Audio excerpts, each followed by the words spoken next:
Olá, seja bem-vindo, seja bem-vinda a mais um conto. Antes da história, quero pedir duas coisas. A primeira, que você se inscreva no canal. É de graça. A segunda é que eu tenho um Apoia-se. Vou deixar o link na descrição e no primeiro comentário fixado. Se puder me ajudar, eu agradeço. Então, boa história!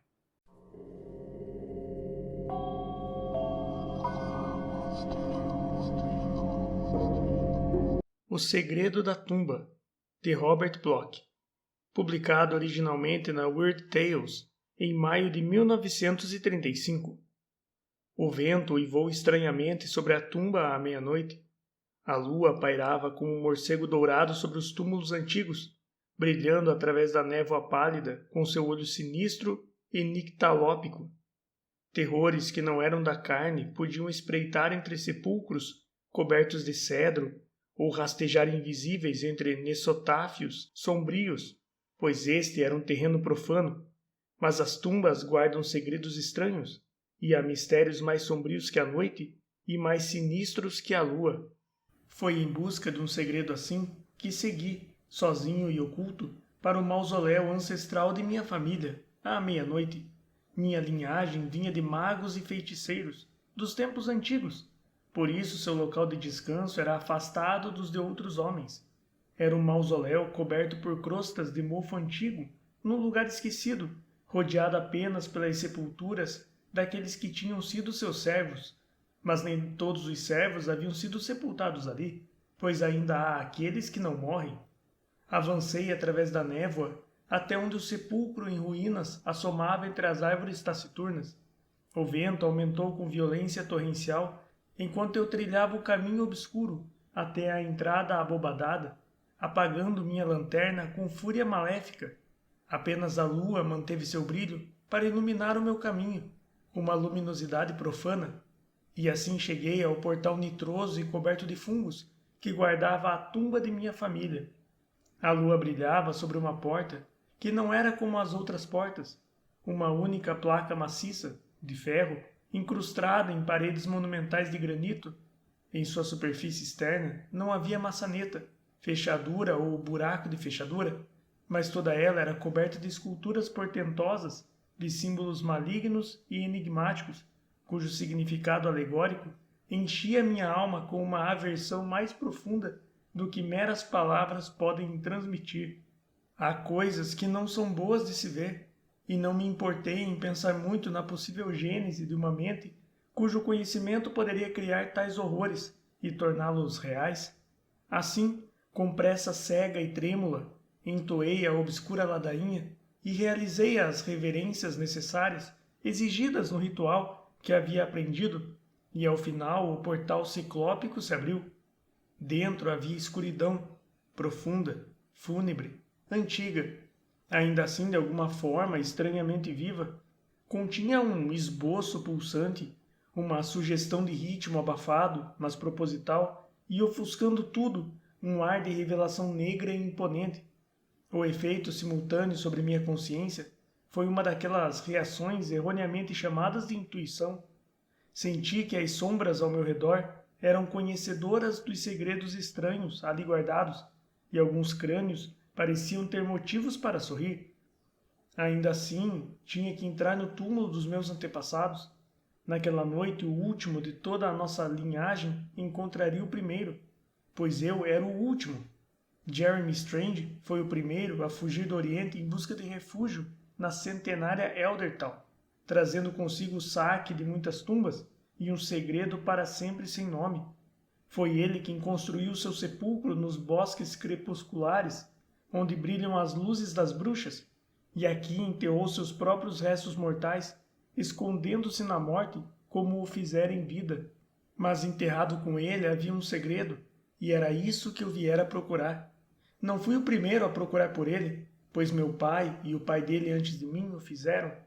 Na verdade, os mais velhos de cada geração, desde os dias do próprio Jeremy Strange, também haviam procurado aquilo que estava tão insanamente descrito no Diário do Bruxo, o segredo da vida eterna após a morte. O bolorento e amarelado tomo havia sido transmitido ao filho mais velho de cada geração sucessiva. Da mesma forma, ao que parecia, o terrível desejo atávico de conhecimento macabro e maldito, cuja sede, juntamente com as insinuações explícitas registradas no livro do feiticeiro, havia enviado cada um dos meus ancestrais paternos, assim legados, para um encontro final durante a noite, para buscar sua herança dentro da tumba. O que encontraram ninguém poderia dizer, pois nenhum deles jamais havia retornado. É claro que era um segredo de família. A tumba nunca fora mencionada. Na verdade, havia sido praticamente esquecida com o passar das gerações, que também erradicaram muitas das antigas lendas e acusações fantásticas sobre o primeiro Strange, que outrora fora comumente alardeadas na aldeia. A família também foi misericordiosamente poupada de todo o conhecimento do fim, amaldiçoado a que tantos dos seus homens tinham chegado. Suas investigações secretas nas artes obscuras, a biblioteca oculta de conhecimentos antigos e fórmulas demonológicas trazidas por Jeremy do Oriente, o diário e seu segredo, tudo isso não era conhecido, exceto pelos filhos mais velhos. O resto da linhagem prosperava. Houve capitães de mar, soldados, mercadores, estadistas. Fortunas foram ganhas. Muitos partiram da velha mansão do cabo, de modo que no tempo de meu pai, ele morava lá sozinho, com os criados e comigo. Minha mãe morreu quando eu nasci, e foi uma juventude solitária que passei na grande casa marrom, com um pai meio enlouquecido pela tragédia que fora a morte da esposa, e também obscurecido pelo monstruoso segredo de nossa linhagem. Foi ele quem me iniciou nos mistérios e arcanos encontrados em meio às especulações estremecedoras de blasfêmias, como o Necronomicon, o livro de Eibon, a Cabala de Sabor, e aquele auge da loucura literária, Os Mistérios do Verme, de Ludwig Prim. Havia tratados sombrios sobre antropomancia, necrologia, feitiços e encantos licantrópicos e vampíricos, bruxaria e longos discursos incoerentes em árabe, sânscrito e ideografia pré-histórica, sobre os quais repousava a poeira dos séculos. Tudo isso ele me legou e muito mais. Houve época em que ele sussurrava histórias estranhas sobre viagens que fizera na sua juventude, sobre ilhas que se perdiam nos oceanos e estranhas criaturas que sobreviviam e geravam sonhos sob o gelo ártico. E uma noite ele me contou sobre a lenda e a tumba na floresta, e juntos viramos as páginas cheias de vermes do diário encadernado em ferro que estava escondido no painel, acima do canto da chaminé. Eu era muito jovem, mas não tanto que não pudesse entender certas coisas, e enquanto jurava manter o segredo como tantos juraram antes de mim, tive a estranha sensação de que havia chegado a hora de Jeremy reivindicar sua herança, pois nos olhos sombrios de meu pai havia a mesma luz de terrível sede pelo desconhecido, de curiosidade e de um impulso interior que brilhara nos olhos de todos os outros antes dele, antes do momento em que anunciaram sua intenção de partir em uma jornada, uma viagem, ou juntar-se, ou cuidar de um assunto de negócios. A maioria deles esperou até que os filhos crescessem, ou que as esposas falecessem, mas sempre que partiam, qualquer que fosse a desculpa, nunca mais regressavam. 2 dias depois, meu pai desapareceu, após avisar aos criados que passaria uma semana em Boston. Antes do fim do mês, houve a investigação habitual e o fracasso habitual. Um testamento foi descoberto entre os papéis de meu pai, deixando-me como único herdeiro, mas os livros e o diário estavam seguros nas salas e painéis secretos, agora conhecidos apenas por mim. A vida continuou. Fiz as coisas de sempre, como era o costume. Frequentei a universidade, viajei e finalmente voltei para a casa na colina, sozinho. Mas comigo eu carregava uma determinação poderosa. Só eu poderia frustrar aquela maldição. Só eu poderia compreender o segredo que havia custado a vida de 7 gerações, e apenas eu devia fazê-lo. O mundo não tinha nada a oferecer a quem passou a juventude estudando as verdades levianas, que estão além das belezas exteriores de uma existência sem propósito. E eu não tive medo. Dispensei os criados, interrompi a comunicação com parentes distantes e alguns amigos próximos, e passei meus dias nas câmaras, escondidas em meio à tradição mais antiga, buscando uma solução ou um feitiço de tal potência que serviria para dissipar para sempre o mistério da tumba. Li e reli 100 vezes aqueles velhos registros, o diário cuja promessa escrita, de forma diabólica, havia levado os homens à perdição. Procurei em meio aos feitiços satânicos e encantamentos cabalísticos de milhares de necromantes esquecidos. Mergulhei em páginas de profecias apaixonadas. Mergulhei em conhecimentos lendários secretos, cujos pensamentos escritos se contorciam através de mim como serpentes saindo da cova. Foi em vão. Tudo o que pude aprender foi a cerimônia pelo qual se poderia obter acesso ao túmulo na floresta. 3 meses de estudo me transformaram em um fantasma e encheram meu cérebro com as sombras diabólicas do conhecimento gerado no sepulcro. Mas isso fora tudo. E então, como se estivesse zombando da loucura que era aquela jornada, veio o chamado, naquela mesma noite. Eu estava sentado no escritório, refletindo sobre um volume carcomido por lavas do Ocultus, de Reiriarchus, quando, sem aviso prévio, senti um impulso tremendo percorrendo minha mente cansada. Clamava minha atenção e me atraía com uma promessa indescritível, como o grito de acasalamento da lâmina de antigamente, mas, ao mesmo tempo, detinha um poder inexorável, cuja potência não podia ser desafiada ou negada. O inevitável estava próximo. Eu havia sido convocado ao túmulo. Devia seguir a voz sedutora da consciência interior, que era o convite e a promessa, que fazia minha alma soar como o som ultrarrítmico da música transcósmica. Então eu parti, sozinho e desarmado, para a floresta solitária e para onde encontraria o meu destino. A lua surgiu vermelha sobre a mansão quando eu saí, mas não olhei para trás. Vi o seu reflexo nas águas do riacho, que se arrastava entre as árvores, e a sua luz e água era como sangue. Então a neblina ergueu-se silenciosamente do pântano, e uma luz fantasmagórica amarela percorreu o céu, acenando para mim por trás das árvores negras e inchadas, cujos galhos, varridos por um vento sombrio, apontavam silenciosamente para a tumba distante. Raízes e trepadeiras agarravam-se aos meus pés, vinhas e espinheiros restringiam meus movimentos, mas em meus ouvidos trovejava um coro de urgência que não pode ser descrito e que não poderia ser adiado, nem pela natureza, nem pelo homem. Agora, enquanto eu hesitava na soleira da porta, 1 milhão de vozes traiçoeiras balbuciavam um convite para que eu entrasse. Mente mortal alguma poderia resistir.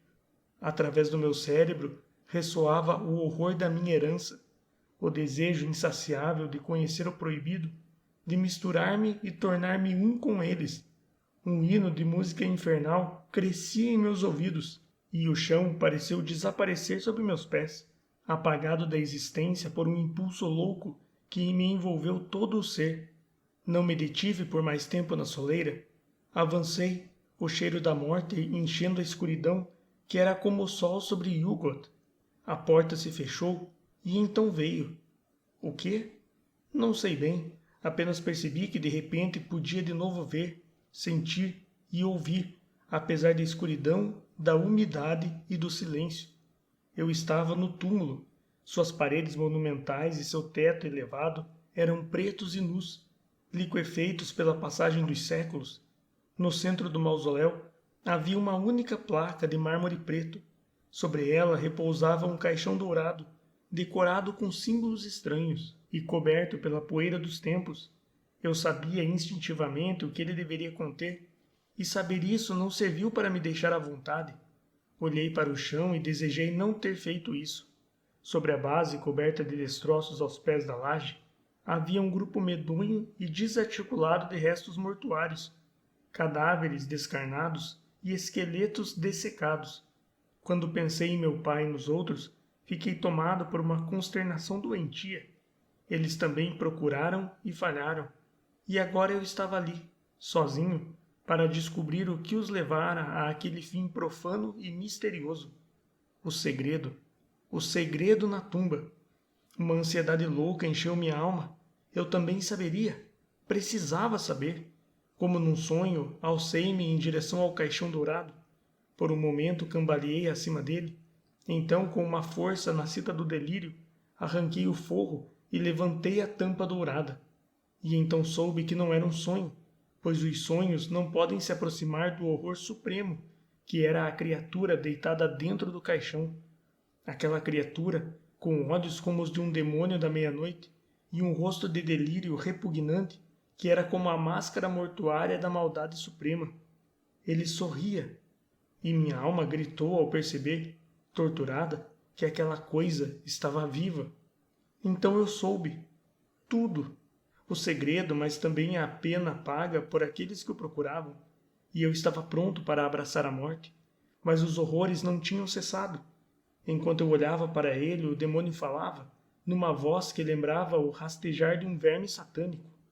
E ali, na escuridão da noite, ele sussurrou o segredo, olhando para mim com olhos eternos e imortais, para que eu não enlouquecesse antes de ouvir tudo. Tudo foi revelado.